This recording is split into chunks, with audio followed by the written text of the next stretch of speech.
이슈K 시간입니다. 지방선거가 8개월이 앞으로 다가오면서 정치권 움직임도 점차 빨라지고 있는데요. 한 주간의 정치 이슈 홍석빈 우석대 경양대학 교수와 짚어보겠습니다. 어서 오세요. 안녕하세요. 지난주 지역 정치권 이슈 중엔 아무래도 조국 혁신당 조국 연구원장 방문이 가장 관심이 컸던 것 같은데 조 원장 전북을 찾은 이유는 무엇입니까? 예, 조국 원장이 26일 전남 광주에 이어 27일, 28일 1박 2일 일정으로 전북을 찾았습니다. 네.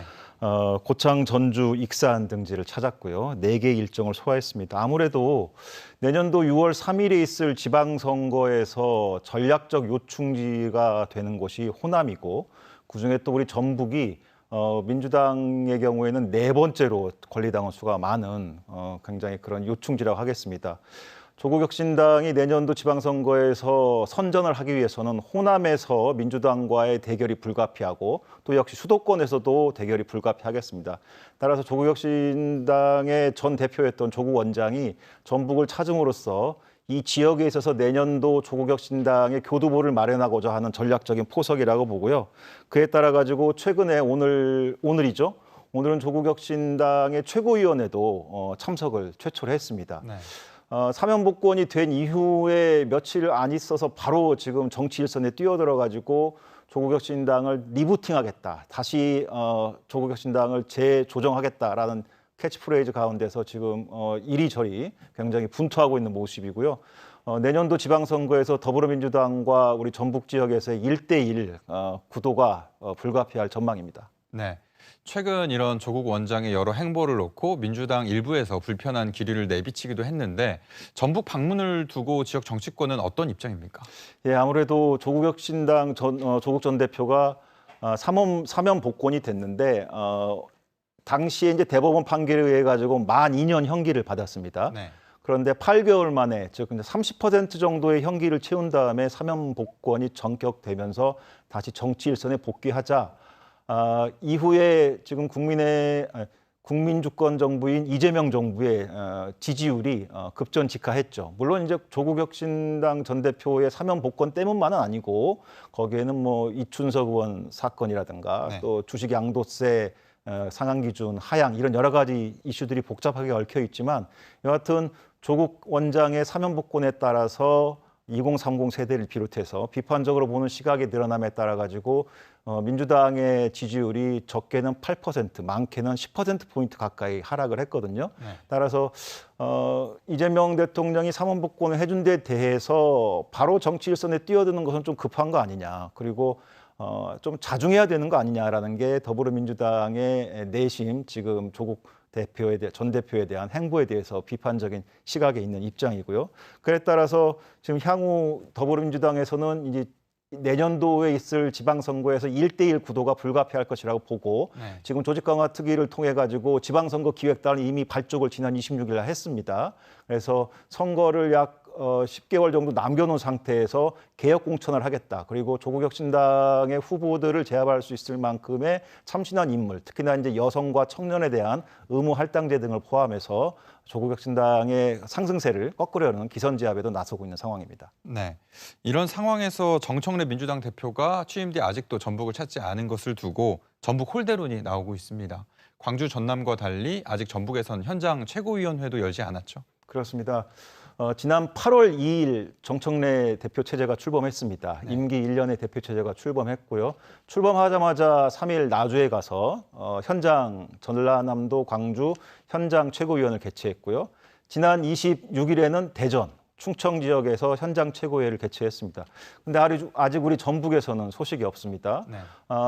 정청래 대표는 본인이 태어난 충남 금산이 과거에는 행정구역상 전북이었던 시절이 있었기 때문에 본인이 전북의 아들이라고 칭하고 또 친척들도 연고가 많다는 주장을 하면서 당시 대표 선거 때 전북 민심을 많이 획득한 측면이 있습니다.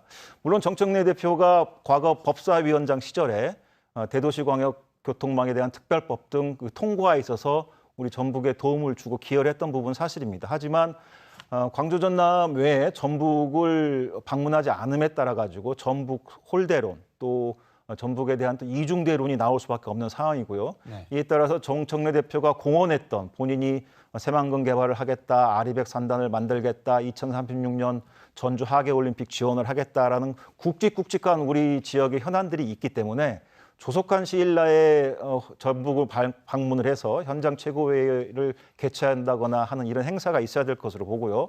그렇지 않을 경우에 정청래 대표를 지지했던 우리 전북도민들의 민심이 이반됨에 따라서 길게 봤을 때는 내년도 지방선거에도 부정적인 영향을 미칠 가능성도 있다라고 보고 있습니다. 네.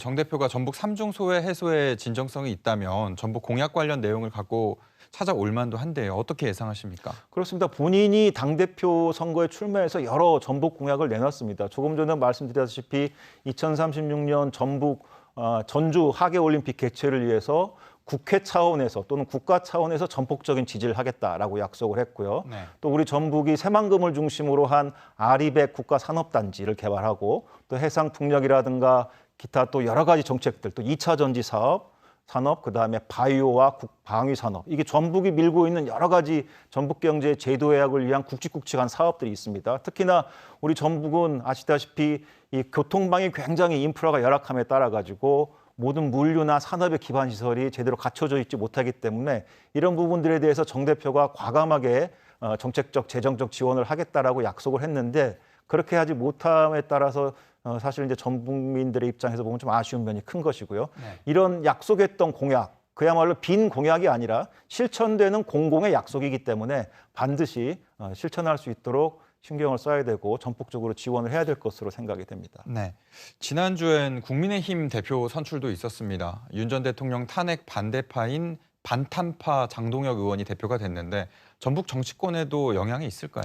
그렇습니다. 그 국민의힘 대표가 결선 투표까지 갔죠. 네. 김문수 후보하고 장동혁 후보가 결선 투표까지 갔는데 일반 국민들을 대상으로 한 여론조사에서는 김문수 후보가 앞섰고요. 근데 당원 그 선거인단 조사에서는 장동혁 후보가 앞서면서 네. 약 2천여 표라는 근소한 차이로 당선이 됐습니다. 아시다시피 반탄파 중에서도 오히려 김문수 전 후보보다도 더 강성의 이미지를 갖고 있는 후보인데요. 그래서 당대표가 됐는데요. 이렇게 국민의힘이 내란 이후 사태 이후에 이렇게 강성의 이미지 그리고 헌정 질서를 문란한 대통령에 대한 정당한 합헌적인 판단에 따른 법원의 사법부의 판결에 따른 것들을 정면 부인할 정도로 강한 성향을 띠고 있는 대표를 선출함에 따라 가지고 내년도에 과연 우리 전북의 국민의힘의 성적표, 지방선거의 성적표가 어떻게 되겠느냐. 국민의힘이 당장 중요한 것은 집도끼를 결집시키는 것도 물론 중요하겠지만 중도 외연 확장 아니겠습니까? 네. 결국 진보와 보수의 양 구도 속에서 중도층의 표심을 누가 잡느냐에 따라서 선거의 결과가 좌지우지될 텐데 이렇게 강성 대표가 계속 강공 드라이브를 펼친다고 했을 때 내년도 지방선거에서 국민의힘의 성적표는 사실 굉장히 저조할 가능성이 높다고 보겠습니다. 네. 전북 지역 소수 정당의 지방선거 준비 움직임은 좀 어떻습니까? 예, 지난 민선 8기에서 우리 전북 지역에서 정의당이 오연숙 의원, 그다음에 진보당의 오은미 후보 이런 이제 의원들이 지방 의원들이 당선이 됐는데요. 네.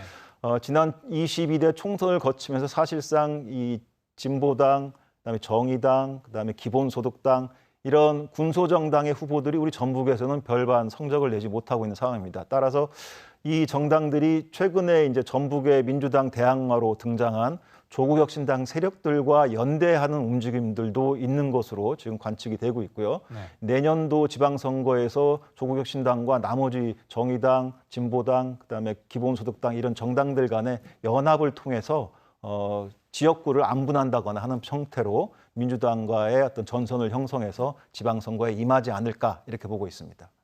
네. 여기까지 듣겠습니다. 나와주셔서 고맙습니다.